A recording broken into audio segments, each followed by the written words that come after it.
When we hold on to grievance and pain from the past, we keep ourselves from being able to really move into our fullest expression of self. We need to practice forgiveness from the soul recovery perspective, dissipating the energy and releasing the past for good. If you're interested in this profound transformation, I invite you to join me in Colorado the weekend of June 8th and 9th to have an incredible experience with others on this same soul recovery journey. 2 full days of immersion in the soul recovery process where you will indeed leave transformed. You will be able to truly let go of these old pains and step into a new way of being. Check out the show notes for a coupon code and how to register.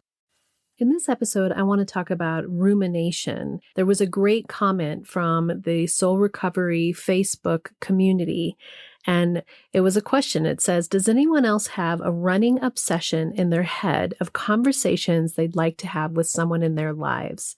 Seems like I spend way too much time ruminating about perceived grievances and what I'd like to say. Doesn't that sound familiar? This was a huge part of my life from the past before I found soul recovery. Just those arguments that we have over and over and over with people who aren't present with us and ruminating over these grievances, over these frustrations. In this episode, I talk about steps that you can use to help calm your mind. This is the use of soul recovery to find inner peace, a spiritual path to a happy and healthy life. Enjoy the episode. My name is Reverend Rachel Harrison, and this is the Recover Your Soul podcast, a spiritual path to a happy and healthy life. I started Recover Your Soul after having profound changes in my life from my recovery of alcoholism, control addiction, and codependency. I was guided to share the tools and principles of spirituality and soul recovery to help others transform their lives as mine was transformed. For us to overcome external circumstances, we must first turn the attention to ourselves, focusing on inner change. Positive results in our lives will follow. As a spiritual coach, I can support you on your path to make deep and real changes that will bring you a life of peace, happiness, connection, and abundance. Visit the website recoveryoursoul.net to book coaching sessions, read the blog, listen to some of my original music, and subscribe to receive email updates. I think of Recover Your Soul as a community. Follow us on social media, join the private Facebook group, and even our monthly soul recovery support group on Zoom to support each other and connect. For an extra episode each week and to support the podcast, become a Patreon member or subscribe on Apple Podcasts. Together, we can do the work that will recover your soul. Welcome to Recover Your Soul. I'm Rev Rachel, and I am really honored to have you here with me today, listening to this podcast and becoming part of this community. If you're returning, I am so thankful that we just continue to grow and reach more people and bring soul recovery and inner light and healing to even more people. And if you're new, I'm so glad you're here. You found this for a reason. You are here for a reason. I have no question that there are no mistakes in any of this. So I hope you enjoyed this and all of the episodes to help bring you to a spiritual path to a happy and healthy life. Soul recovery. For today's episode, I wanted to refer to something that came up on the Recover Your Soul Facebook community page.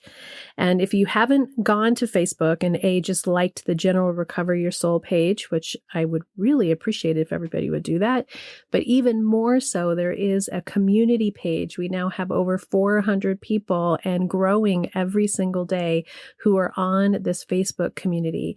And it's a place where we can share inspiration. We can ask questions. Sometimes I post things about upcoming podcasts or events that are happening, but most importantly, it's a place for the community to connect and inspire each other on this soul recovery journey, to bring hope and love into each other's lives.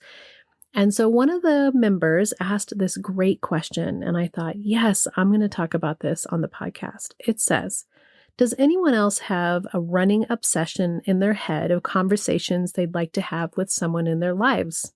Seems like I spend way too much time ruminating about perceived grievances and what I'd like to say.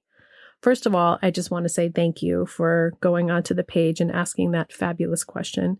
People responded back, and there was a nice little conversation around what people do to alleviate those conversations that happen in our head. And the reason why I wanted to bring this up is because this was huge in my mind. I used to spend so much of my time and energy on the past, on past conversations, past situations, ruminating over them. And then in addition to that, I spent a whole bunch of time talking to this person who wasn't present with me in my mind, try to fix those conversations and then prepare for how I was going to speak to them coming in the future. And it made me crazy and it made me miserable. So that's what we're going to talk about today, because this is something that happens to so many of us. If this is going on with you, you are not alone. You are not alone. There's some metric somewhere that says that 90% of what our mind thinks about are thoughts that we've already had, and almost all of that, some substantial large number of that, is about the past, is about this going over and going through our past. Now, you've heard me say in soul recovery before that we don't want to discount the past. It's not about just shutting the door on it and saying, well, the past is the past. There's nothing I can do about it. What we want to start doing in soul recovery is we want to start having awareness and a tenderness of what is it that's hurting us? What is it that we're ruminating about? And instead of spending that time recounting those conversations and trying to have them a different way, which we have no control over because it is over, but it's more about starting to look underneath the surface and finding the patterns and the pains that are trying to come up and be resolved for you through those thought processes. Our emotions are a navigation system. Our emotions are really valuable to us because they are trying to tell us something. So it isn't about trying to push away and not have our feelings. It's about taking control of the only place that we have control, which is within ourselves, and beginning to realize the powerlessness that we have, the not control that we have around us, is actually a freedom instead of feeling like it's something that's terrible. When I first started doing step 1, and I'm working on the soul recovery steps, so I'll give you my working title of step 1 of soul recovery, which is recognize we're powerless over people, places, and circumstances, and releasing our desire to control anything outside of ourselves. And then seeing the pain and suffering of our lives comes from this unhealthy thinking that we want control. Part of this ruminating, part of this going back into my life and trying to resolve or fix or change the unchangeable is part of this realizing that we're trying to control something outside of ourselves. But that underneath thing is the control is trying to cover up a hurt or a belief or a pattern. Let's go into my life and let me get my mind right to go back into times when it was really unhappy for me. A reminder that the past is really important. And so the interesting thing is I don't actually think about the past hardly at all anymore, unless I'm going to bring it up to be useful to you, or unless I'm going to bring it up to help uncover the pains and the hurts and the work that needs to be done. It's interesting how I have to actually prepare myself to sort of go back in time and find those moments. Let's go back in time to when Rich and I were really struggling and having a hard time. And this was about 10 or 15 years ago. We'll get right back to the episode. I just wanted to take a short break and just ask you, does this podcast provide you with spiritual nourishment? Are you getting something from this, and is it helping your life in some way? You probably know that podcasts, no matter what their download numbers, unless they're really huge, don't actually bring in any income to the person who's doing the podcast. Generally, people do sponsorships, and I am supported. A huge part of the support of Recover Your Soul is from you booking sessions with me, using me as a resource and a mentor and a guide on your soul recovery journey. And I thank you for each one of those bookings. I love spending my time with you. Another way that you can help support this podcast is to sign up on the link below for monthly subscription. It's $3, $5, $8, and $10, just the price of a fancy cup of coffee. If each of you who loves this show were to commit to that monthly donation to me, it would make a huge difference in really helping this community and helping me do this full time. So check out the show notes below. There is a link to be able to make that commitment. And I just want you to know, each and every one of you who are listening, how much I appreciate your spending your time with me. I love that we are on this soul recovery journey together. Thank you. Back to the episode. We separated about 10 years ago for a year and then got back together. So sometimes when I'm using this to go back, I think about what was the hardest time. And right around that time for me was one of the really hard times. For context, Rich and I were actually sober at this time. We had gone to AA, and I did strict AA work for 3.5 years and found a lot of healing from my alcoholism. But I wasn't doing the healing of soul recovery or Al-Anon. I was really concentrated on trying to heal my drinking, but I wasn't yet healing my thinking and feeling. So I was still in control mode. I was still in that mode of thinking, well, I'm not drinking and I'm following these steps and I'm handing my will over to spirit, to my higher power, to not drink. But I wasn't handing my will and my spirit over in the rest of my life and the other areas of my life. And at this time, our oldest son, Alex, was around he's 26 now. So he was around 16. And our younger son, Bodhi, was around 13 or 14. So, middle school, high school years. And so just in general, life at this time with kids, regardless of anything else that was happening, is crazy, right? So just give yourself that if you're in a situation where you have kids. It's just chaos. It's just absolute chaos. And even in the best of circumstances, it's hard.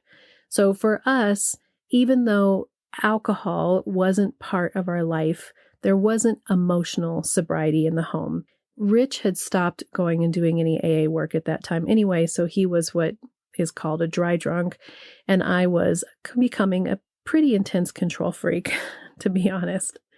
So here we are in this part of our life, and Alex in particular is starting to go down the deep dive that he took emotionally. And then he started to find drugs and alcohol, and then he started to not go to school and do all the things that were happening. Part of my rumination and part of my pain that I had at this time in my life was that it just felt so out of control that I couldn't stop running in my head how I wanted it to be different and what I should have done to make it different. And the grievance, the comment on the Facebook page is perceived grievances. My grievance continued to be that if Rich parented differently, if he had done things differently, then it would be different, that we wouldn't be going through this pain and this suffering. And my son in particular would not be going through this pain and suffering. In my mind, my perceived grievance was on him. I spent so much time fighting with him in my mind. And I spent so much time fighting with him about a whole bunch of stuff that went all the way back to when I was pregnant with Bodhi, and he went to the mountains and built a house for 3 years. And he would come home on the weekends and then in the summers and work. But on the rest of the time, he was gone for 3 years. And I was pregnant and I had young kids. And during that time, he really became a pretty substantial alcoholic. They drank, handles upon handles of alcohol while they were out there building and living in tents. And it was a dream for him. It was a dream come true for him to have this opportunity to do this massive project that he designed, that he was building by hand, that was this beautiful house that he ended up putting together. But for me, it was a really painful time. I was mad at him on some level from the minute that he went and did that and he abandoned me. So by the time we got to the place where the wheels were really starting to fall off the bus, my grievance was that if he hadn't made other choices, if he hadn't fallen into his alcoholism, that if he had been around more, that if he supported me more, that if he was not having such expectations that were unrealistic of what I thought for the kids, and he wasn't so hard on Alex, then Alex wouldn't be in this place that he was today. And just thinking about these things again, I can feel that pit in my stomach. I can feel the tightness in my throat. So I spent all this time being mad at him. And I spent a lot of time having those conversations with him and blaming him when he wasn't there, because I was too afraid to have the actual conversations with him about what I felt in his presence.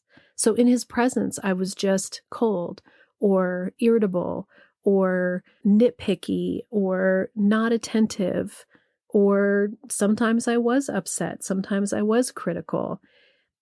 What he felt was that I was never on his side. And he's talked a lot about how it seems like he would share whatever was happening with him in his life, and I was always the devil's advocate. I was always the one who wanted to share what the other person's perspective was and why he might be doing things wrong.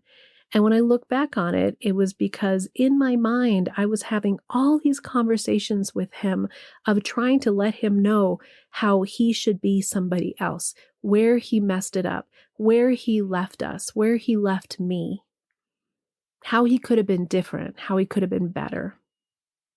And if he had done that, then it wouldn't have hurt our kid. When we were in counseling after we separated, one of the things that he said to me was, I never knew why you were so upset with me. I knew that there was something going on, but you didn't have those conversations with me. You had those conversations with your girlfriends. You had those conversations in your journal, but you never actually shared with me the true depth of what was going on inside of you. And that was true. The interesting thing about having these ruminating, constant, ongoing conversations with people that aren't there is two things. One is, are there conversations that you should be having out loud about your pain, about what you are seeing, what is frustrating to you, what is really going on with you? That's the number one thing. Are you not saying out loud what needs to be said out loud? Because Rich says, you never gave me a chance to do anything about it because you didn't actually tell me what was wrong. The second part is how much of the rumination is going on about these grievances that actually aren't about them, that are about our own need to reach in, to turn the attention to ourselves, to look underneath all of that from all those years ago when he went off and built that house was abandonment for me, was really feeling like I got left behind. And I got left behind, and what got brought back was a totally different person who was an extreme alcoholic. And that was not the person who left when he started that project. That wasn't the person who was with me with my first pregnancy and my first baby. This person came back and was totally different. Now, is he going to be different than how he turned out? no, I can't make anybody be somebody else. But because I couldn't be present with what was and do the steps that we learn in Al-Anon and in soul recovery about looking honestly at the situation, doing our own process work, having clean, clear conversations, having clean, clear boundaries, really sharing our vulnerable feelings, not our mean, bitchy, pissed off feelings. Because I didn't have that capacity at that time to communicate with him in those ways, then my mind just got all jumbled up. And so the truth is that we have to be gentle to ourselves in going back and looking at these processes, to not judge ourselves and say, I can't believe you did that. Why did you not know better? We didn't know better. I didn't know better. I didn't know better. And if I'm really honest, the truth is, when it's chaotic like that, when you have kids, when you have all this stuff going on, you're in such survival mode that it's almost impossible for your nervous system to relax, to be able to have this depth of understanding inside of ourselves. It's really a luxury to be able to step back and have some distance from all the chaos that's happening. So if you're in the chaos and you can give yourself just the tiniest bit of distance, step back just the tiniest amount, do this inner work just enough to start to give you some peace, you are successful. You are on the right path. You are doing it. So give yourself credit for that. So what ended up happening for me was, I think it was in one of the rooms, I can't remember if it was AA or Al-Anon, I heard somebody say, don't have conversations with people and arguments with people who aren't in the room. And I remember thinking, oh my God, I totally do that. I am constantly talking to that person as if they are there about the past, about what I want right now, and about the future. And then they have no idea that I'm having these conversations. And then when they show up, I've worked myself up into a frenzy of either being mad at them or expecting something from them from their end of the conversation that they didn't actually have with me. And that was a major aha moment for me, to realize that that was not helpful in any way. That having those conversations and playing both sides and allowing myself to get caught up in that was not benefiting me or that person in that relationship in any way. And I started to do the process of looking deeper within myself and saying, what is it that I'm trying to get from this conversation? Am I trying to get attention? Am I trying to have my feelings understood? Am I trying to set a boundary? Am I trying to heal the past? Am I trying to express my pain to them and have them see it? Am I feeling anger that I can't feel in my regular life and I don't feel safe to express? What is it that I actually want, especially from ruminating from the past? Because we can't change the past. And every time we press play on painful memories, we choose to press play. But if we're pressing play for the purpose of healing, it's a valuable part of our process. If we're pressing play for the purpose of reminding ourselves of our pain, getting pissed again, validating our negative feelings, and being a victim, we are not doing ourselves any service for benefit at all. So how do you stop doing that? How do you stop having these conversations with people who aren't in the room? The first step is just to recognize that you're doing it and to say, oh, yep, there I am. No judgment. Again, no judgment. Soul recovery is a judgment-free zone for yourself and the other people. This is a place where we're looking at our depth of emotions. We're trying to see clearly what we're actually feeling and what is actually happening without our projection all over it. So the first step is just to say, yeah, I'm having this argument or this conversation with someone who's not there. Going back to your soul recovery step 1, I'm powerless over people, places, and circumstances. And I recognize that my desire to control anything outside of myself is causing me pain. I'm trying to control the situation. I'm trying to control this event that happened a long time ago that can't change. So then you get curious. What is it underneath? What is the feeling underneath? What am I trying to fix? Why am I trying to fix it? Why am I trying to control it? Can I see this for what I'm supposed to learn from it? Can I allow myself to actually feel these painful feelings?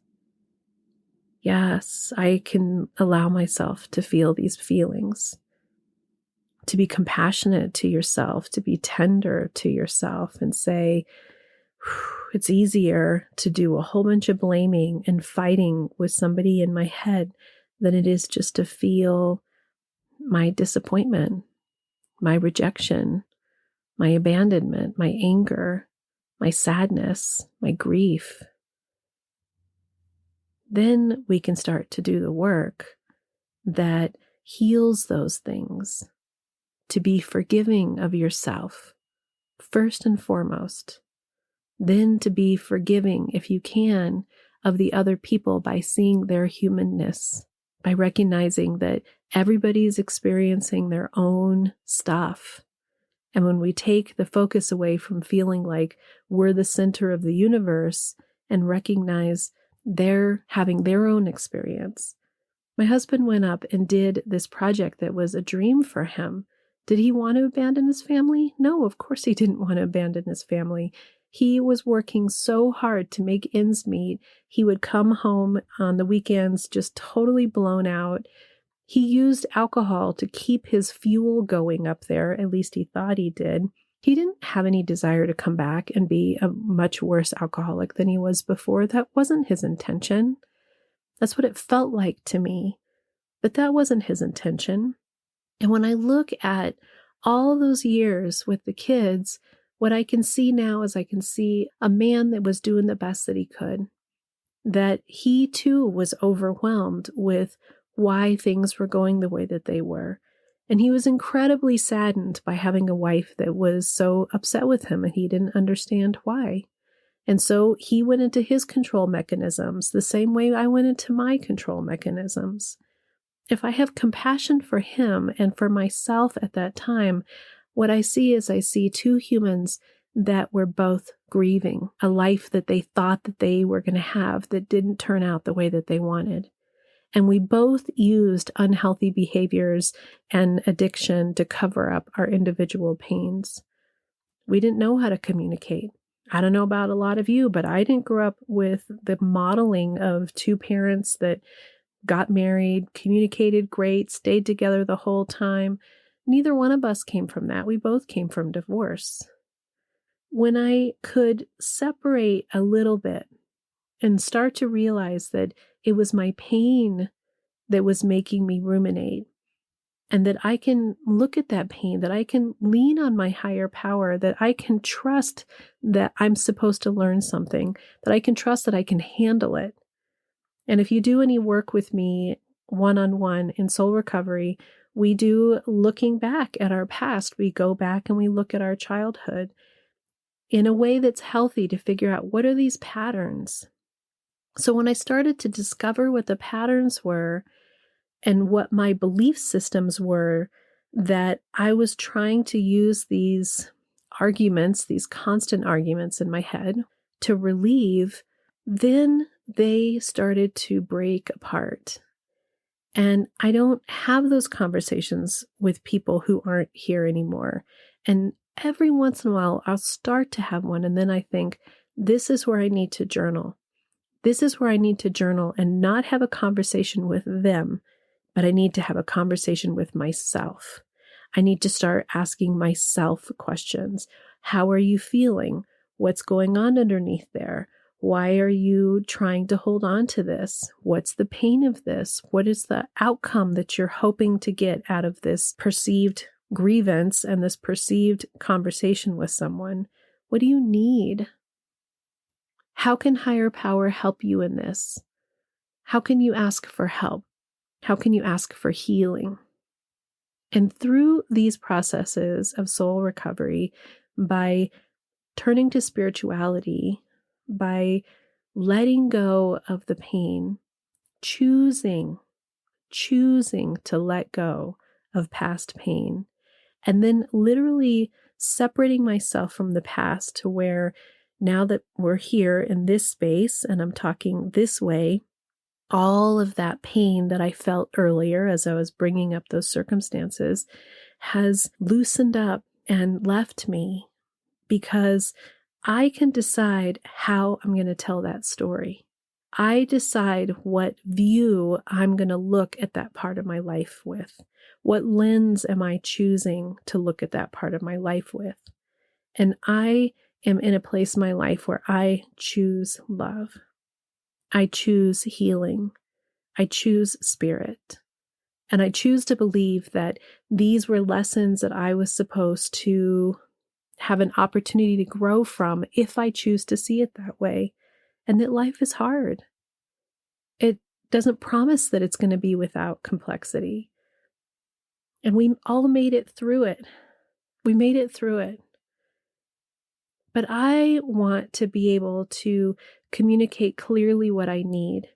And the more that I understand what's underneath, all those feelings and fears underneath, and I heal them and I allow myself to move past my grievances and my guilt and my shame and my frustration with the world, the more all of it is just opening up and there's clarity. And then I can have the conversations with the people that I was having in my head, not from a place of pain, but from a place of purpose, clarity, kindness, and compassion.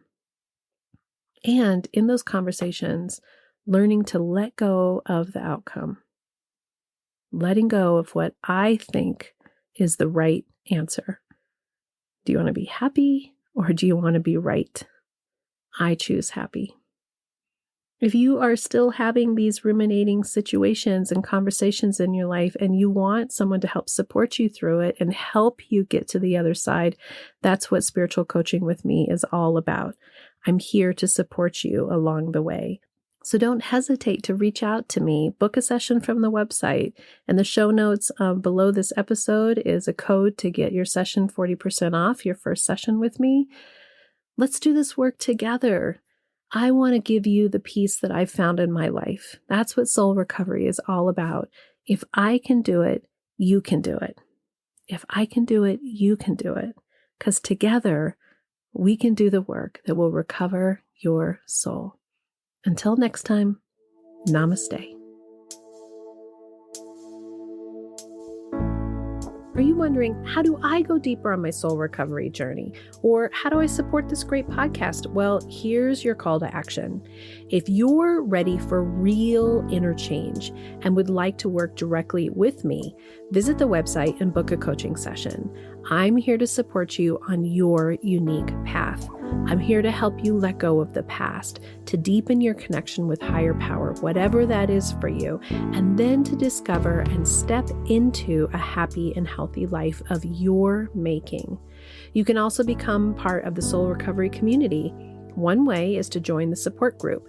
It's the first Monday of every month. It's on Zoom from 6 to 7 p.m. Mountain Time, and you can register on the website and get your Zoom link. It's the same link every month. We're also on social media. Of course, there's Facebook, Instagram, TikTok, YouTube, and now even Insight Timer. Yes, lots of ways to connect. There is even a private Facebook group that will allow you for more communication and conversation about soul recovery with your community. If you'd like an extra bonus episode every Friday, you can become an Apple Podcast subscriber or choose your tier level of giving on Patreon. I'd also love all the listeners to subscribe on the website so that I can keep you informed on what's going on with the podcast, the community, with me, and anything that's up and coming and new and great about soul recovery. Also, if you just take a little bit of time and give me 5 stars, a quick review, share the podcast with friends and family, make sure you're subscribing however you listen to the podcast, we're helping even more people to have soul recovery in their lives. If this podcast is providing you spiritual nourishment and inspiration, thank you for going to the website, pushing the donate button, and giving whatever feels right to you. It means so much to me because I have this mission of sharing soul recovery with the world, and your donations, your bookings, your subscriptions, everything that you do to be part of this community is making all that happen. Together, we can do the work that will recover your soul.